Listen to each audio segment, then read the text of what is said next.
Hola, mi nombre es Isamar Aquino, soy médico cirujano egresado de la Universidad de Oriente y profesor de microbiología e inmunología clínica en esta misma casa de estudio.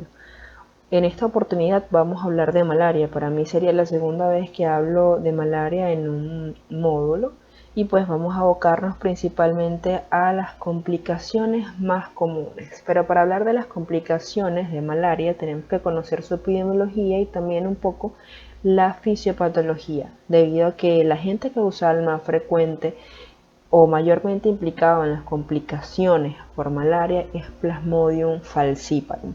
No es que no existan complicaciones en malaria por Plasmodium vivax, que de hecho sí las hay, pero son bastante infrecuentes.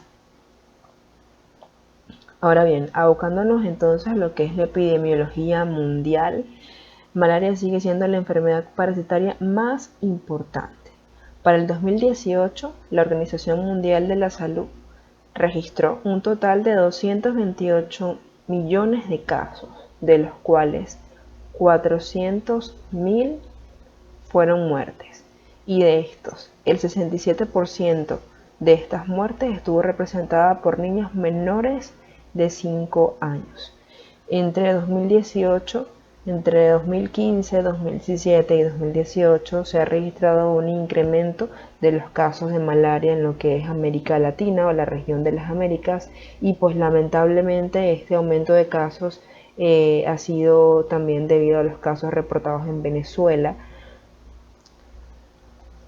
Y pues ya para hablar básicamente de América Latina o adentrarnos en la epidemiología de América Latina, pues 138 millones de personas actualmente están en riesgo de 19 países que están endémicos. Ahora, lo que les voy a decir a continuación son los casos confirmados, como aparece acá, 753.700 casos confirmados, de los cuales 338 fueron muertes registradas en el año 2018, y el 80% de estos casos estuvieron entre Brasil, Colombia y Venezuela. Venezuela pues está como en el top de estos casos, ya que tiene el mayor número de casos de malaria registradas hasta esta fecha.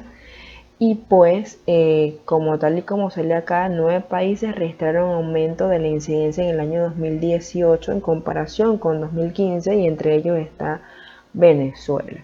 Pero ahora, estos son los casos confirmados. Sin embargo, la estimación que hizo la Organización Mundial de la Salud para este año fue de 929 casos. Entonces vemos que hay una diferencia, porque estos casos confirmados fueron reportados también, o estos datos fueron facilitados por centros privados, debido a que el acceso de datos por entes públicos realmente no se pudo tener completamente. Y bueno, sabemos la situación país que enfrentamos actualmente.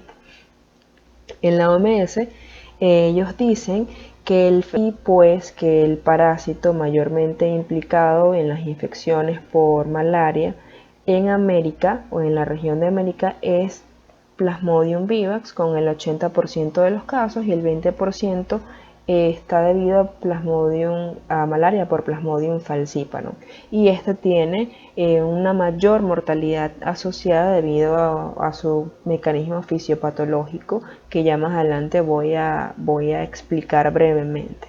Pero esto es a manera de esquema para que lo vean acá, que el mayor número de casos de malaria están registrados por Plasmodium vivax. Aquí vemos lo que les explicaba anteriormente, pues que aproximadamente el 80% de los casos de malaria estimados en el año 2018 están dados por Venezuela, específicamente el estado Bolívar, que es el estado mayormente endémico, y si sumamos entre Venezuela, Colombia y Brasil, suman aproximadamente un 80-84%. Y acá vemos los 9 países implicados en el incremento de casos de malaria entre 2015 y 2018, y pues lamentablemente Venezuela ha reportado un incremento de un 209% en los casos.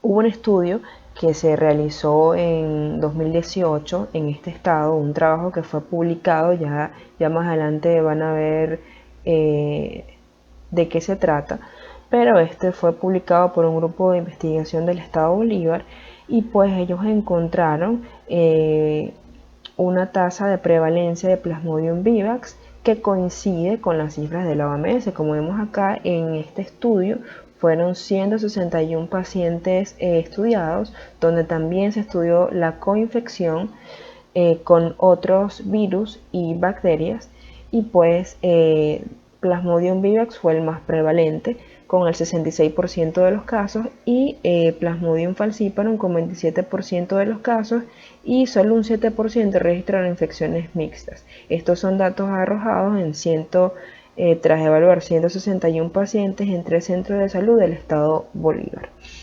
Ahora bien, de este mismo estudio, pues el 34.2% fue coinfección, es decir, estamos hablando del total de los casos registrados observados o estudiados en este trabajo que se publicó en 2019, pero que se llevó a cabo en el año 2018.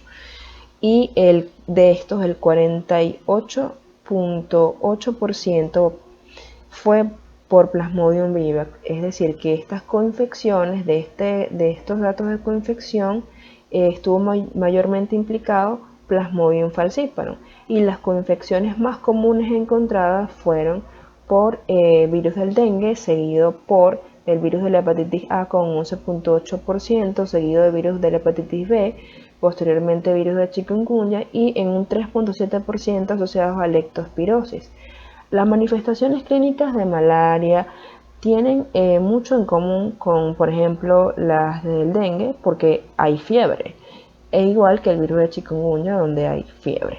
Una diferencia con chikungunya puede ser las mialgias y artralgias, pero en la fisiopatología propiamente de la fiebre está asociada a mialgias y artralgias debido a su fisiopatología propiamente, pues, porque incluye todo esto. Y la ictericia, pues vamos a verla en virus de la hepatitis A, por ejemplo, y en la leptospirosis, que también es un signo clínico en malaria complicada. Ahora, de estos casos de coinfección asociados a Plasmodium falciparum, el 56.4% presentaron complicaciones, mientras que el 43.6% pues no tuvo signos de severidad, o sea, no fue malaria complicada. Entonces, acá estamos corroborando con este estudio, nos dice una vez más que malaria por Plasmodium falciparum es el que está asociado, o este agente causal es el que está mayormente asociado a una malaria complicada. La conclusión de este estudio fue que se encontró una alta prevalencia de coinfecciones en pacientes con malaria y su asociación con severidad a malaria, y pues que son datos epidemiológicos que influyen directamente en lo que es el curso clínico y en la mortalidad de estos pacientes. Acá les dejo el trabajo Malaria y coinfección en una región endémica de Venezuela. En realidad esta región endémica fue el estado Bolívar, y bueno, ganó el primer lugar en los mejores trabajos libres en una jornada realizada en las Jornadas Nacionales de Infectología en Caracas, y esto posteriormente fue publicado en el año 2019. Malaria grave, entonces, vamos a encontrar incluso en anuarios de mortalidad, vamos a encontrarla también en el trabajo donde se asoció el tratamiento de malaria, publicado también conjuntamente con la OPS, que es la Organización Panamericana de Salud, junto a la OMS, pues dice que entre el 1 y 2% de los episodios de malaria por Plasmodium falciparum se complican. Pero acá veamos este número, 1 a 2%. Ahora bien, voy a volver a esta diapositiva porque vamos a ver acá 56.4%, y hay una diferencia bastante significativa, y podemos verlas también que tiene que ver mucho las complicaciones de malaria, y sobre todo de su severidad y su mortalidad debido también a la coinfección. Entonces esto es algo que tiene que ser considerado en cuanto a las complicaciones propiamente de malaria grave asociada a Plasmodium falciparum. Ahora bien, ¿cómo podemos definir la malaria grave? Pues es la presencia de signos clínicos, es decir, al examen físico vamos a encontrar signos clínicos que nos van a decir que hay compromiso de áreas neurológicas, del área respiratoria, renal, que hay compromiso de la hemodinamia del paciente propiamente, y al verse comprometidos estos órganos a través de no solamente el examen físico sino también exámenes de laboratorio, nos van a dar indicios de que estamos en presencia de malaria grave. Ahora, ¿cuáles van a ser estos signos clínicos? Pues las complicaciones están acá como las podemos ver desglosadas, pero yo voy a tratar las más comunes, tal y como dice el título de esta presentación. Ahora quiero que nos fijemos un poquito acá en lo que es la exploración física, porque la semiología en un paciente es muy importante. Y estamos en una zona endémica, no solamente de malaria, sino que también hay dengue, hay chikungunya, ahorita con el COVID. Entonces tenemos que tener una buena semiología y prestarle mucha atención a los signos clínicos, así como también a los hallazgos de laboratorio. Por supuesto que un PCR, una gota gruesa, pues nos va a ayudar muchísimo al diagnóstico confirmado y a saber cuáles son los agentes causales implicados en la sintomatología o el por qué el paciente está teniendo esta sintomatología. Pero vamos a ver que hay alteraciones de lo que es el nivel de conciencia, un paciente somnoliento. De aquí nos valemos incluso de la escala de coma de Glasgow, donde vamos a estar evaluando el estado de conciencia del paciente, porque muchas veces estos pacientes van a presentar postración debido al debilitamiento como tal de esta enfermedad. Y pues es muy importante en el caso de pacientes pediátricos prestarle atención a las convulsiones. 3 o más convulsiones en 24 horas, pues es un signo de gravedad y es un signo de mal pronóstico, pero en la población pediátrica tenemos que diferenciarlo de una convulsión febril. En una convulsión febril, el periodo posictal pues no va a ser mayor a 30 minutos. Entonces esto es algo que nos va a diferenciar. También hay signos clínicos en cuanto a la respiración del paciente. Una respiración de Kussmaul nos va a hablar a favor de una acidosis metabólica, así como también los valores del laboratorio que nos van a indicar que estamos en presencia de una anemia grave, que es bastante común en niños y en mujeres embarazadas con malaria. Pues esta va a estar representada por un hematocrito menor al 15% o una hemoglobina inferior a 5 gramos sobre decilitro.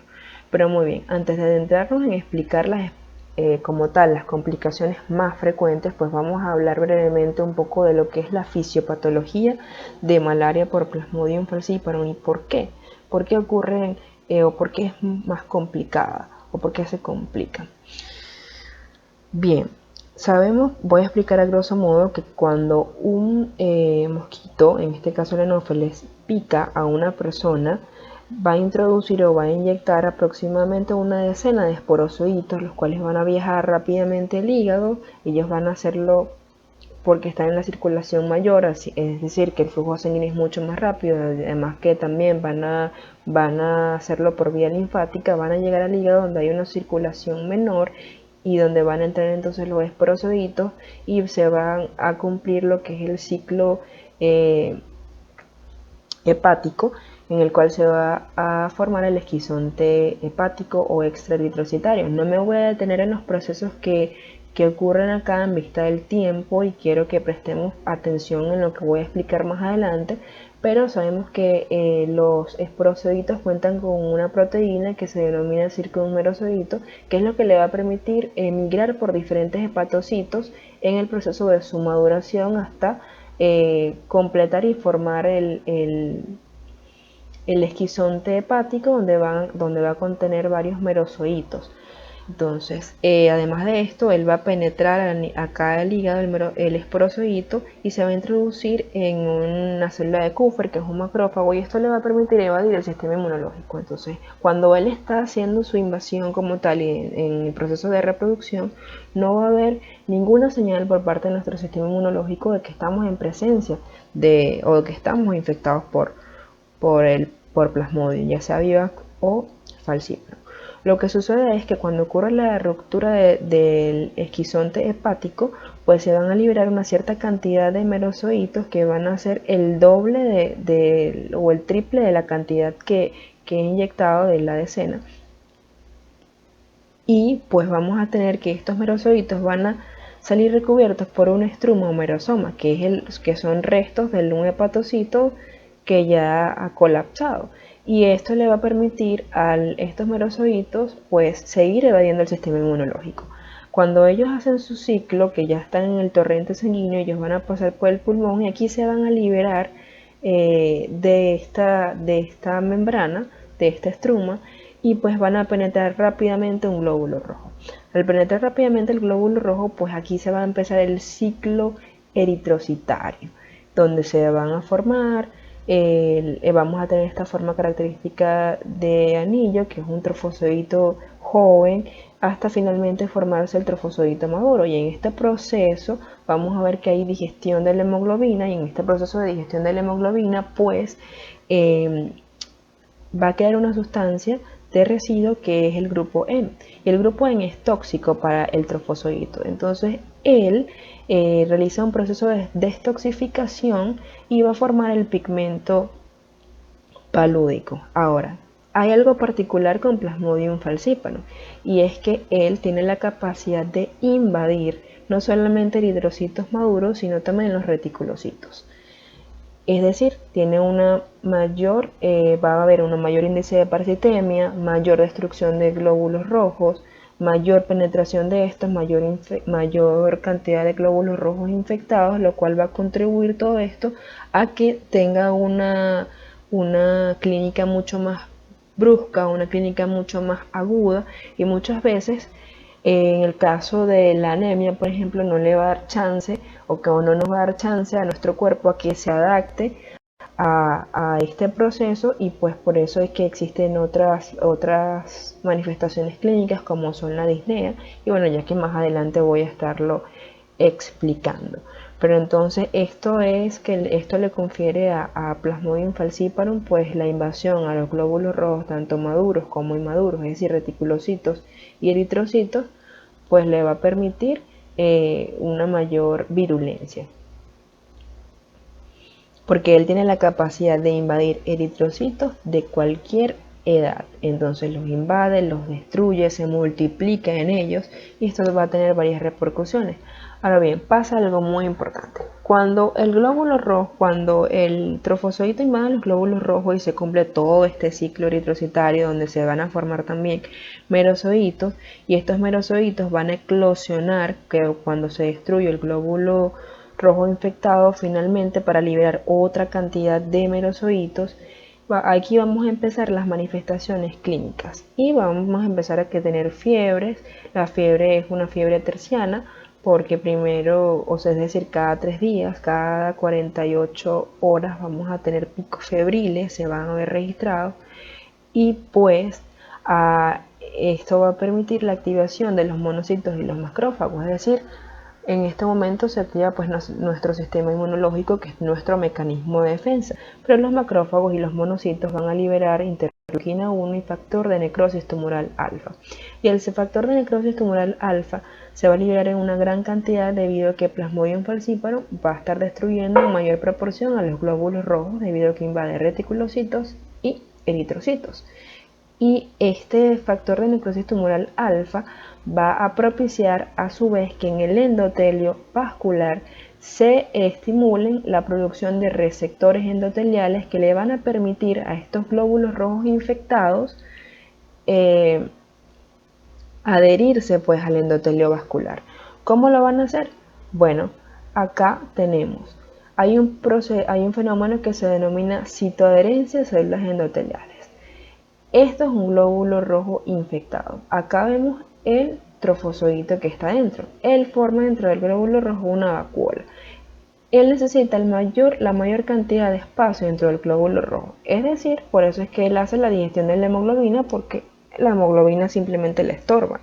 Él necesita todo su espacio para construir toda su máquina enzimática, que la va a situar a nivel de la superficie de un glóbulo rojo infectado, y dentro de esa máquina enzimática vamos a tener la producción de la proteína 1 de unión a membrana de Plasmodium falciparum.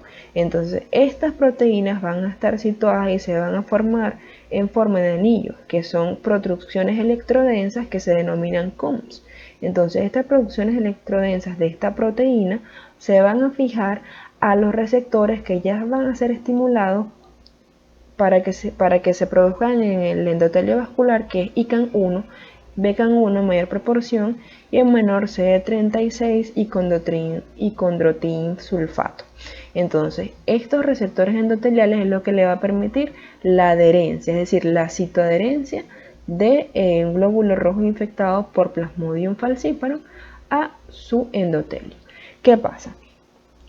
Que generalmente un glóbulo rojo sano es un glóbulo rojo que tiene una forma de un disco bicóncavo, es convexo, es móvil, y cuando ya está invadido por Plasmodium falciparum, él va a perder todo lo que es su estabilidad, su movilidad.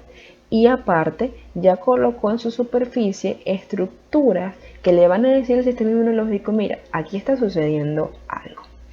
Y pues es precisamente esto lo que ocurre. Entonces, al él despertar una respuesta por parte del sistema inmunológico, el trofozoito pues no quiere que esto suceda, no quiere que sea destruido. Y aquí vamos a la segunda fase, que es la formación de las rosetas. No solamente el glóbulo rojo infectado tiene la capacidad de producir la proteína 1 de unión a membrana, sino que también hay otra proteína que se denomina RIFIN, y él se va a adherir a receptores que va a producir los eritrocitos como tal, que son receptores 1 del complemento, trisacáridos de los grupos sanguíneos A y B, de la inmunoglobulina M y G, y los glucosaminoglucanos, que van a estar en su superficie y le van a permitir a estos glóbulos rojos infectados evadir el sistema inmunológico, porque se forman estas rosetas. Además de que esta formación de rosetas obstruye lo que es la microvasculatura y favorece la patogénesis como tal de malaria cerebral, es decir, de afectación del sistema nervioso central, ya que obstruye su microvasculatura, y también a nivel placentario. Bien, ahora el tercer factor acá importante en la fisiopatología de malaria es la aglutinación mediada por plaquetas. Aquí ocurre una autoaglutinación, y es que existen receptores plaquetarios como es el CD36, la P-selectina y el receptor globular P1Q, que van a permitir formar lo que son esta autoaglutinación de glóbulos rojos infectados a través de las plaquetas, que se van a unir unas con otras, y esto va a favorecer también un fenómeno de secuestro plaquetario. Y además de esto, pues va a favorecer la obstrucción vascular. Podría también, como ya mencioné, favorecer fenómenos de secuestro, ya que las plaquetas podrían actuar como un nexo de unión entre glóbulos rojos infectados y el endotelio vascular. Incluso también van a estar implicados vasos y capilares que expresen receptores directamente como tal de citoadherencia, sino que a través de las plaquetas van a formar esta autoaglutinación y van a ocurrir lo que es la obstrucción. Además de esto, también se va a favorecer la activación y liberación de mediadores inflamatorios. Ahora bien, hablemos entonces, ya adentrándonos en lo que son las complicaciones. La anemia grave. La anemia grave está dada por un hematocrito inferior al 15% o una hemoglobina por debajo de 5 gramos sobre decilitros.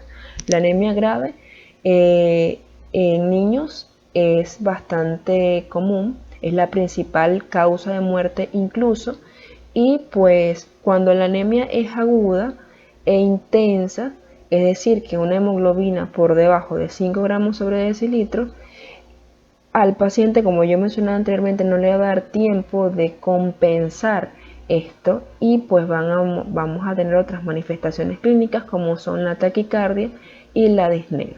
La etiología pues se dice que es multifactorial, pero muy bien como ya he explicado anteriormente, pues el glóbulo rojo, Plasmodium falciparum invade glóbulos rojos infectados, jóvenes y maduros, y entonces la destrucción de estos reticulocitos y de estos eritrocitos pues va a favorecer a que haya anemia, además de que existe un aumento del factor de necrosis tumoral alfa que va a inhibir procesos hematopoyéticos.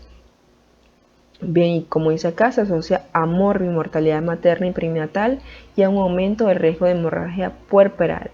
Y como ya les mencioné, en niños es la principal causa de muerte. Entonces, la anemia grave es una de las manifestaciones clínicas más comunes en pacientes con malaria por Plasmodium falciparum. Ahora bien, la hipoglicemia. La hipoglicemia se debe a la insuficiencia de gluconeogénesis hepática y al incremento de la glucosa por el hospedador. Vamos a tener entonces que las alteraciones de la neogluconeogénesis, el déficit por aporte externo de glucosa, el aumento de los requerimientos del paciente y la quinina, que tiene un efecto hiperinsulinemiante, pues van a favorecer a que ocurra la hipoglicemia, que va a estar definida por un valor menor a 40 miligramos sobre decilitro o menor a 2.2 milimol por litro. Entonces, ellos van a aparecer en 3 grupos de pacientes que pueden solaparse. Entonces, tenemos acá niños menores de 3 años por aumento de la demanda metabólica y escasas reservas de glucógeno.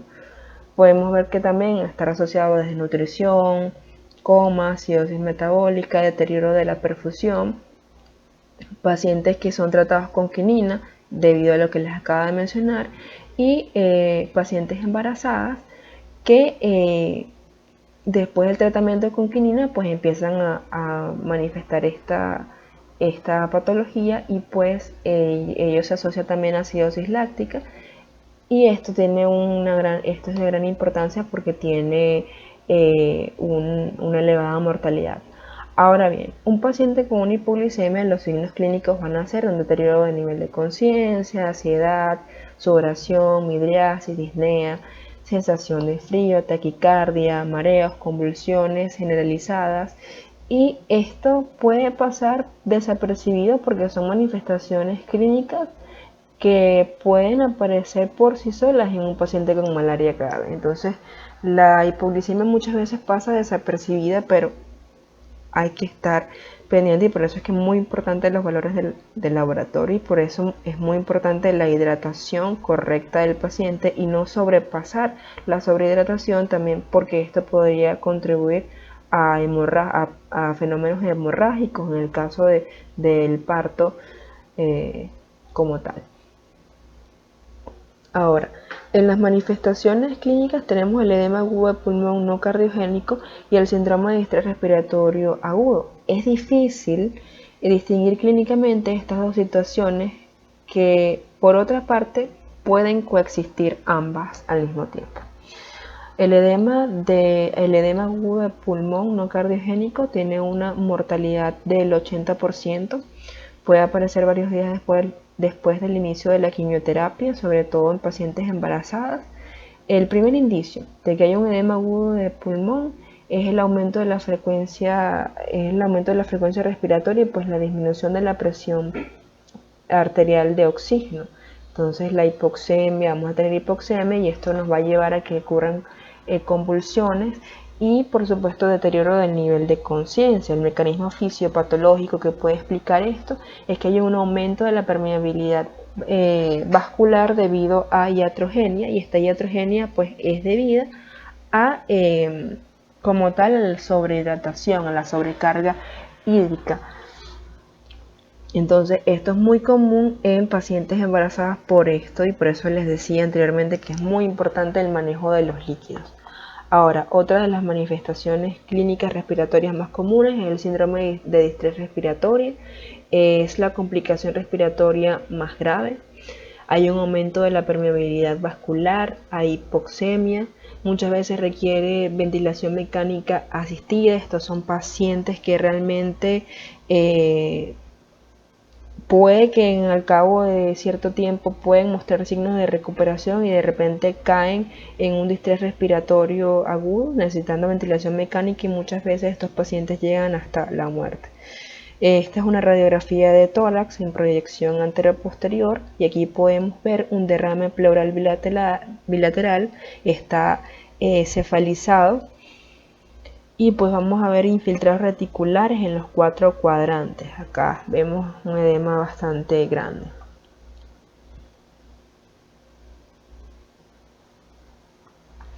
Ahora bien, esta es otra radiografía posterior anterior de tórax en un adulto con Plasmodium falciparum. Vamos a ver infiltrados blanquecinos que indica edema intersticial, van a ver la difusión de los gases, y pues este es un paciente que necesita ventilación mecánica asistida. El síndrome de estrés respiratorio es común en malaria complicada en adultos, pero es raro en niños y bueno, no se asocia a derrame pleural, aparece generalmente después de otras manifestaciones clínicas de malaria grave, como lo son la acidosis metabólica, y pues después de un tiempo de la terapia con antimaláricos, cuando el paciente ya va a salir del cuadro palúdico, puede presentarse esta complicación, como ya les mencioné, y pues es un hallazgo de un indicio realmente de mortalidad. Ahora, las alteraciones neurológicas son muy importantes. La postración es la imposibilidad de sentarse por sí solo o deambular, es un paciente que va a estar debilitado. Las convulsiones son generalizadas tónico-clónicas, se presentan en 30% de los niños y 12% de los adultos, y llegando también a la malaria cerebral, que es la complicación más característica.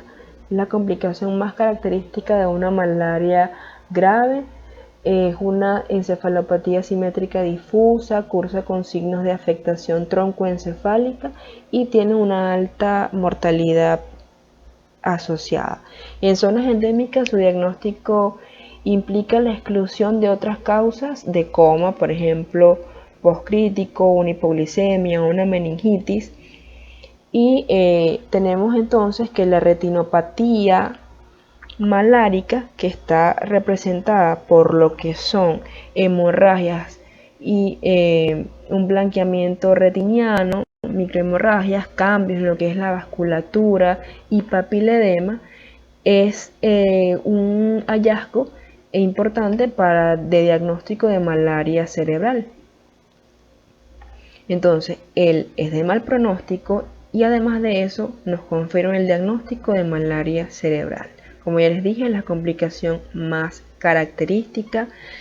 En malaria cerebral existen secuelas neurológicas, pero generalmente estas suelen revertirse. Las secuelas neurológicas son ceguera cortical, sordera, trastornos de la marcha, del equilibrio, hemiplegia, pero con los medicamentos, es decir, con el tratamiento adecuado, pues luego de salir del cuadro, los pacientes se recuperan y solo un 10 o 12% quedan con secuelas permanentes. Lo que sucede, aquí tenemos el ICANN 1, el CD36, lo que es todo el fenómeno de autoaglutinación, de adherencia, pues a nivel de lo que es el cerebro, de lo que es la placenta, y esto va a ser, estos son los procesos o los mecanismos fisiopatológicos que van a permitir que ocurran las complicaciones. Entonces estos son hallazgos histopatológicos. Acá en esta imagen podemos verlos. Otra de las complicaciones comunes, pero no tan comunes como las anteriores que les acabo de mencionar, son las alteraciones de la coagulación y hemorragia. Estas pueden presentarse en el 10% de la población adulta con malaria grave, pero es bastante raro en niños. Entonces, ¿cómo la vamos a ver? Una trombocitopenia, recordemos entonces que existe un secuestro de plaquetas en el caso de malaria por Plasmodium falciparum. Entonces, vamos a tener una trombocitopenia menor a 50.000. Y vamos a ver que entonces las manifestaciones clínicas van a ser gingivorragia, epistaxia, petequias, hemorragias subconjuntivales. Tenemos que estar muy pendientes de esto porque esto casi siempre se presenta en malaria por Plasmodium falciparum y el número de plaquetas suele normalizarse tras el éxito del tratamiento. Es decir, la mejoría clínica del paciente va a depender de en qué momento instauremos el tratamiento y pues que éste se cumpla correctamente para tener éxito como tal. Otra de las complicaciones que van a comprometer como tal la hemodinamia del paciente es que exista una coagulación intravascular diseminada. Vamos a tener que va a estar complicada con hematemesis o melena en el 5% de los pacientes y es más frecuente en entornos con baja transmisión de malaria, donde vamos a tener también valores de laboratorio que nos van a indicar o que nos van a hacer un mapa más específico de qué es lo del que estamos pensando con la disminución del fibrinógeno y la prolongación de los tiempos de coagulación, que es muy importante en este caso. Entonces, otra complicación importante es la acidosis metabólica. Bien, los fenómenos de citoadherencia, la producción parasitaria de ácido láctico propiamente, la disminución del aclaramiento en riñón e hígado, van a llevar a una glucólisis anaeróbica tisular.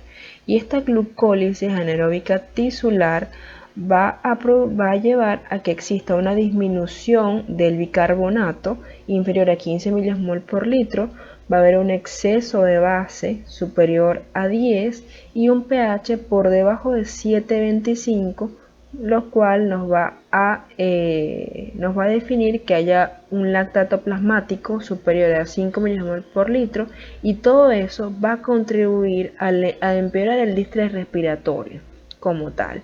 Entonces, malaria cerebral, anemia grave, la hipoglicemia, la hipoxemia por deterioro en la perfusión tisular, todo esto me va a llevar a que ocurra una acidosis metabólica, donde la característica clínica importante es el patrón respiratorio de Kussmaul.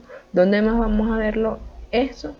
En un paciente diabético con una acidosis metabólica. Entonces tenemos que saber correlacionar qué paciente estamos tratando y por qué va a ocurrir esta manifestación clínica, y no esperar a que ocurra, sino tener el tratamiento a tiempo. Pero muchas veces este tratamiento o la instalación del tratamiento no depende directamente del médico, sino de medios gubernamentales que pues lamentablemente en nuestro país no contamos en este momento. Y pues un poco menos común que las anteriores es la hipotensión, el shock, denominada también malaria álgida, donde vamos a tener edema agudo de pulmón, la acidosis metabólica, las hemorragias digestivas masivas o incluso una ruptura explécnica, que es lo que puede ocurrir como complicación en casos de malaria por Plasmodium vivax. Todo ello va a llevar a un shock. Y pues en los niños el shock va a estar definido por un llenado capilar menor a 3 segundos. Esto es normal en cualquier examen físico alterado, tanto en niños como en adultos. Vamos a tener que va a haber manos y pies fríos, va a haber una hipotensión moderada, aproximadamente el 10% de los casos, y vamos a tener una presión arterial sistólica en lactantes y menores de un año menor a 70 milímetros de mercurio, y en mayores de un año va a ser menor a 80 milímetros de mercurio. Generalmente la hipotensión intensa va a ser menor a 50 milímetros de mercurio, dada entonces por la presión arterial sistólica, en el caso de un niño. En el caso del adulto, el shock va a estar definido vamos a tener también piel fría, sudoración, paciente cianótico, vasoconstricción venosa periférica, un pulso filiforme, que es un pulso rápido y débil, y pues la hipotensión va a estar dada por un valor de la presión arterial sistólica menor a 80 milímetros de mercurio. El pulso filiforme, entonces, característicamente es un pulso rápido y débil. A menudo este signo de shock coincide con la aparición de una sepsis bacteriana secundaria a malaria como tal, y en niños son frecuentes la bacteriemia concomitante, sobre todo por salmonela. Notifi y el neumococo también está implicado en los niños. Este cuadro clínico incluso puede indicar la presencia de septicemias como complicaciones, y hay que buscar la posible localización de infecciones bacterianas asociadas. Siempre tenemos que pensar que cuando hay shock en un paciente con malaria, probablemente hay una infección asociada como meningitis, neumonía, alguna infección urinaria. Hay que buscar las infecciones. Entonces, hasta acá, estas son las complicaciones más frecuentes en pacientes con malaria. Bueno, mi mensaje final para ustedes es que cualquier enfermedad, indistintamente que sea malaria, es muy importante conocer epidemiología y saber la fisiopatología de la enfermedad para poder comprender cuáles son sus complicaciones. Y eso, estudiándolo así, eso jamás se olvida.